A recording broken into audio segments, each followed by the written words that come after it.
Artillery are my favourite units in the game. Nothing quite beats obliterating the enemy before they can even see your army without binoculars. But which artillery units are truly the best and can do the most work from the most distance? Well, let's take a look at this list to find out. And a quick disclaimer that units have to be classed as artillery pieces, so units like the poisoned wind mortars aren't going to be here despite having artillery class range and damage. Also, no regiments of renown. Sorry, Queen Bess. I don't make the rules, people. Well, I do, but these are the rules, so let's follow them and get listed. Coming in 10th place, we have the Blessed Field Trebuchet. I'm going to be quite honest and tell you that this one is making the list purely through gimmick alone. Don't get me wrong, it's not a bad unit by any means. 4 entities with excellent range and some decent armor piercing and magical damage mean not much can hide from its power. But is this really enough to make the list? Not really. See, the actual reason lies in the tooltip, which has seemingly disappeared from this unit, and it's just about the most important thing to know when picking it up. See, the Blessed Projectiles have the unique ability to deal no explosion damage to friendly units, meaning you can fire these bad boys into your own troops with essentially no risk. Now, obviously, intentional friendly fire isn't the point, we're not playing the Skaven, but firing at enemies locked in melee with your own troops is enough story, and these guys can do that with little to no risk, allowing all their damage to aid front lines, no problem. Obviously, aside from this gimmick, they're still an artillery piece, so will fall to literally anything that can get close to them, but they're still one of the only units that can do this, so I think that gets them a place on this list. Overpowered? Maybe not, but incredibly unique? Absolutely. Coming in 9th place, we have the Hell Cannon. The Hell Cannon has been terrorizing battlefields for coming up on a decade, and in all that time, through balancing and reworks, it's remained a major threat on the battlefield. Looking at it, you might be confused as to how a single entity unit can be so threatening. Sure, the stats are decent, but does it really deserve to make the list? It absolutely does, and let's break down why. So, the stats themselves are pretty top tier. The range is very nice. The high damage with a bunch of armor piercing and magical damage make it effective versus any defense enemies can throw at it, and it has plenty of ammo to sling down range, keeping it firing all battle long, provided you have the standard Warhammer battle length of under 10 minutes. You also have the boom ability, increasing the damage of its explosions even further for even more added punch in every single shot. And the cherry on top is this little Doomfire tooltip, which actually means that all enemies hit not only take devastating amounts of damage, but also suffer leadership penalties, and finally, all shots have just a touch of homing, which doesn't sound like much, but can be the difference between a total miss and a shot that deals a bit of damage. This is just a super solid all-round artillery piece. Works great versus single large targets or massive clumps of enemies, can be left way in the back of your forces and still contributes. The only downside is the single entity, because imagine 4 of these in a unit, that'd be insane. Well, than the fact that it's again just an artillery piece, so all it takes is a single unit to close the gap, get them in melee, and that's it. Without support, it's bye-bye artillery. Still, I always want these in my Chaos armies, and you should too. They're equal parts treat and terror. Next up, we have the Death Shrieker rocket launcher. I was initially thinking of putting the Eagle Claws / Reaver bolt throwers from the High Elves and Dark Elves, but then I remember that this thing exists and is pretty much that, but better. Now, the feature I'm gushing over for all the units that I've just mentioned is the ability to switch ammunition depending on what they're firing at. One option is the Death Shrieker rockets, which detonate just before hitting the ground to distribute their payload across a large area, dealing massive damage to clumps of enemies with bonus versus infantry. The other is the Demolition rocket, which is just a single larger rocket that detonates on impact, dealing massive damage in a smaller area, perfect for larger single targets, alongside of course, bonus versus large. This ability to switch ammo types makes them incredibly versatile, as they can adapt to take on a variety of enemies. Now of course, this jack of all trades ability does mean they're not quite as powerful at either thing as dedicated units, but they'll still do a great job no matter what you have them up against. Of course, they're vulnerable to being locked down in melee with basically anything, but with a range like that they'll see threats coming in a long way off, so it could be worse. Another entrant that's kind of making it for just how unique it is, but it's still a great unit that I'd be happy to have in any army. Next up we have the Flame Cannon. Honestly, this is probably going to be a controversial entry on the list. I just bloody love these things. On paper, flame cannons don't really seem like they're all that.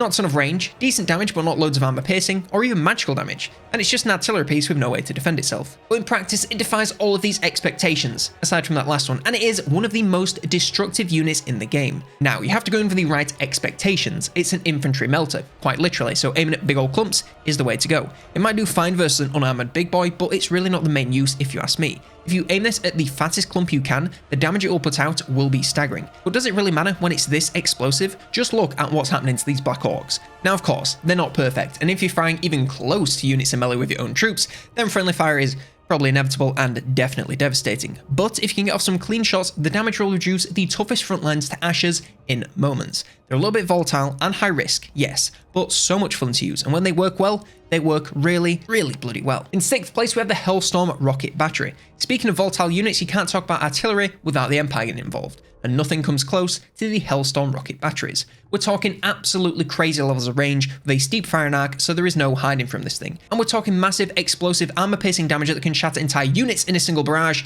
if you get a good shot. Now, sadly, that if is a little more iffy than with most other artillery units, since this thing suffers from some poor accuracy, even when units are standing still waiting to be shot. With only 22 ammo, this does mean that a lot of your damage can potentially be wasted if you get unlucky. However, it's nothing that aiming in the middle of a giant clump can't fix. If you're looking to get as much damage in an area as possible, then these are the units for you. Of course, the usual is just an artillery piece, so anything can take it down in melee applies here too, but with range like that, they can keep well back during battles and see most threats coming literally a mile off and take a couple of pot shots at their leisure if necessary. Not sure I have much more to say about this one, since you probably already know how great it is. Just aim for the biggest, fattest, thickest clump of enemy units that you can find, and they'll get some great value. If you fill the barrel with fish, you're probably going to hit something, so go for the fishiest barrels you can find to rack up tons of damage. Coming in 5th place, we have the Casket of Souls. Honestly, a little bit questionable if this one should be allowed, since it's kind of a regiment of renown in campaign, but in custom battles it's just like any old unit. I decided to let it slide because it's not a proper regiment of renown, and you can technically get as many as you want in the campaign, just not all at once. Anyway, aside from rule-based politics and onto the actual unit,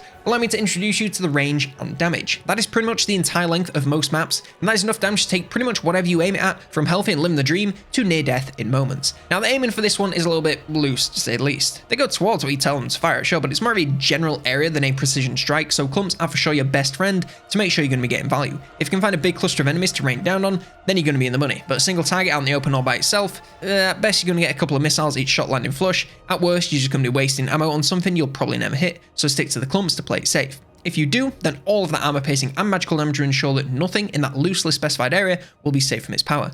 And if you want a little cherry on top, it's a Covenant of Power, so spellcasters will have an easier time channeling more winds, which can never be a bad thing. Next up we have the Stegodon. Surely you know eventually in this list we'd come to the Lizardmen. Yes, very few factions have artillery pieces on the back of literal dinosaurs, but these lads do, and it's pretty top tier. You have a decently high range ballista dealing armor-piercing poison damage, so not only take a big chunk of HP from whatever you hit, but also reduce their stats, making whatever they're doing much harder. And you have this on the back of a giant dinosaur with decent speed, thick armor, tons of HP, and of course, great weapon strength, making this into a great multi-class unit as capable of sniping units from half the map way as it is stomping them into the dirt up close and personal. Don't get me wrong, the melee here is for sure just a backup plan since the actual melee stats aren't great.